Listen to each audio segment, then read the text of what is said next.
നമസ്കാരം, ഞാൻ രജനി അഭിലാഷ്. പഹൽഗാം ഭീകരാക്രമണത്തിൽ പാകിസ്ഥാന് ശക്തമായ മറുപടിയാണ് ഇന്ത്യ നൽകിക്കൊണ്ട് തിരിച്ചടിച്ചത്. അങ്ങനെയാണ് പാക്കിനെ ഒതുക്കിയത്.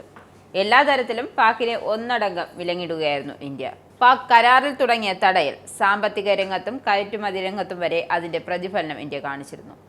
തിരിച്ചടിയിൽ ഭയന്നു വിറച്ച പാക് കാലു പിടിച്ച് കരഞ്ഞതോടെയാണ് ഇന്ത്യ വെടിനിർത്തലിന് തയ്യാറായത്. ഈ വെടിനിർത്തലിന് US മധ്യസ്ഥം വഹിച്ചു എന്ന ഇല്ലാ കഥ കൂടി പ്രചരിപ്പിച്ചു. എന്നാൽ ഈ ഇല്ലാ കഥകളെല്ലാം ഇന്ത്യ തകർത്തെറിഞ്ഞു. എന്തായാലും പാക്കിനെ ഒതുക്കാൻ തന്ത്രങ്ങൾ മെനഞ്ഞ വിദേശകാര്യമന്ത്രി S ജയശങ്കറിന്റെ സുരക്ഷ വർദ്ധിപ്പിച്ചിരിക്കുകയാണ് കേന്ദ്ര സർക്കാർ. ഇന്ത്യ പാകിസ്ഥാൻ സംഘർഷങ്ങളുടെ പശ്ചാത്തലത്തിൽ സുരക്ഷ ശക്തമാകുന്നതിന്റെ ഭാഗമായാണ് ബുള്ളറ്റ് പ്രൂഫ് വാഹനം അനുവദിച്ചതായി ആഭ്യന്തര മന്ത്രാലയം വ്യക്തമാക്കി. കേന്ദ്രമന്ത്രിയുടെ ഡൽഹിയിലെ വസതിക്ക് സമീപവും സുരക്ഷാ നടപടികൾ ശക്തമാക്കിയിട്ടുണ്ട്.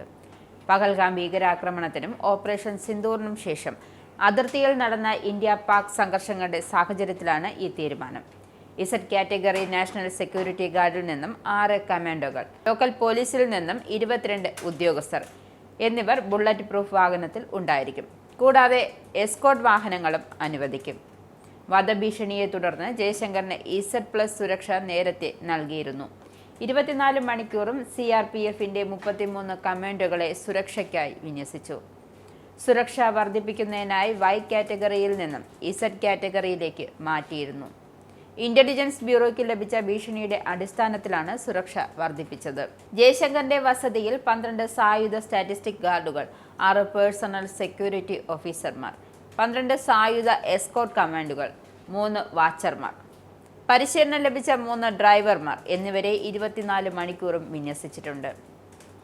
പഹൽഗാം ആക്രമണവും പിന്നാലെ ഇന്ത്യയും പാകിസ്ഥാനും തമ്മിലുള്ള സംഘർഷമുണ്ടായതും കണക്കിലെടുത്താണ് നിലവിലെ തീരുമാനം. ഇരു രാജ്യങ്ങളും തമ്മിലുള്ള വെടിനിർത്തൽ ധാരണയിലെത്തിയെങ്കിലും വിദേശകാര്യമന്ത്രിയുടെ സുരക്ഷ വർദ്ധിപ്പിക്കേണ്ടതുണ്ട് എന്ന് പോലീസിന് നിർദ്ദേശം ലഭിച്ചിരുന്നു. വിദേശകാര്യ സെക്രട്ടറി വിക്രം മിർസിയുടെയും 25 BJP നേതാക്കളുടെയും സുരക്ഷ വർദ്ധിപ്പിക്കുന്നതിലും തിരക്കിട്ട ചർച്ചകൾ നടക്കുകയാണെന്നാണ് പുറത്തുവരുന്ന റിപ്പോർട്ട്. കേന്ദ്രമന്ത്രിമാർ, BJP MPമാർ, ഡൽഹി മുഖ്യമന്ത്രി രേഖ ഗുപ്ത മുതലായവരുടെ സുരക്ഷ കൂട്ടാനുള്ള നീക്കങ്ങളാണ് നടക്കുന്നത്. ഡൽഹി പോലീസ് കമ്മീഷണർ സഞ്ജയ് അറോറയും മറ്റ് ഉന്നത ഉദ്യോഗസ്ഥരും തമ്മിൽ നടന്ന കൂടിക്കാഴ്ചയിലാണ് ഇക്കാര്യങ്ങൾ ചർച്ചയായത്. ആനന്ദ മീഡിയയുടെ പ്രേക്ഷകരിൽ ഒരാളാകണ്ടേ? യൂറോപ്പിലും US-ലും ആഫ്രിക്കയിലും അടക്കം പ്രവാസികൾ ഉള്ളയിടങ്ങളിലൊക്കെ ജനപ്രിയ ചാനലുമായി ആനന്ദ് മീഡിയ ഒപ്പമുണ്ട്. ഏഷ്യാനെറ്റ് ഫ്ലവേഴ്സ് അടക്കം നിങ്ങളുടെ വിരൽത്തുമ്പിലെത്തും. ആദ്യം റോക്കു ബോക്സ് സ്വന്തമാക്കുക. അതിൽ നിന്നും ആനന്ദ് മീഡിയ ആപ്ലിക്കേഷൻ ഡൗൺലോഡ് ചെയ്യുക, ഇൻസ്റ്റാൾ ചെയ്യുക. എന്നിട്ട് 02085866511 എന്ന നമ്പറിൽ ഞങ്ങളുടെ കസ്റ്റമർ കെയറിൽ ബന്ധപ്പെടുക. അല്ലെങ്കിൽ +91 735 660 3747 എന്ന നമ്പറിൽ വാട്സപ്പ് ചെയ്യുക. ആനന്ദ് മീഡിയയുടെ സേവനങ്ങൾ സ്വന്തമാക്കുക. മറ്റു ചാനലുകൾക്കൊപ്പം ആനന്ദ് TVയും എൻജോയ് ചെയ്യുക.